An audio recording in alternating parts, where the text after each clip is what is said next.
Welcome to our channel. Today we how to set up monday.com work management dashboards, complete guide step by step clearly. To set up monday.com work management dashboards, start by logging into your monday.com account. Navigate to your workspace where you want the dashboard to be created.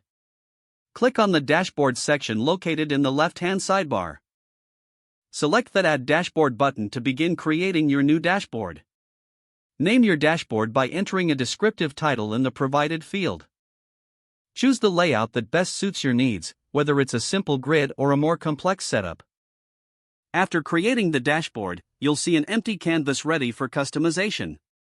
To add widgets to your dashboard, click on the plus Add Widget button. Browse through the available widget types, such as charts, tables, or status overview. Select the widget you want to add by clicking on it. Configure the widget by selecting the relevant data from your boards. Adjust the settings according to your preferences, such as filters and display options. After configuring your widget, click Add Widget to place it on your dashboard. Repeat the process to add additional widgets as needed.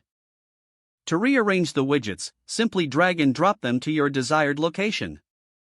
You can resize widgets by clicking and dragging the corners to fit your layout. To delete a widget, click on the three dots in the top right corner of the widget and select Remove Widget. Once your dashboard is set up, click on the Share button to manage access permissions. Decide if you want to share the dashboard with team members or keep it private. Review the dashboard setup to ensure everything displays correctly and is user-friendly. Make any necessary adjustments to optimize the layout and data visibility. Finally, save your changes to complete the dashboard setup. Your monday.com work management dashboard is now ready for use. If the page does not load, refresh the browser or try again in a private or incognito window. Make sure you are using the correct email address, then retype it carefully to avoid small typos. If your password is not accepted, use the reset option and create a new strong password you can remember. Check your spam folder for verification or security emails, then complete any requested confirmation steps. Enable two-factor authentication if available to improve account security and reduce unauthorized access risk.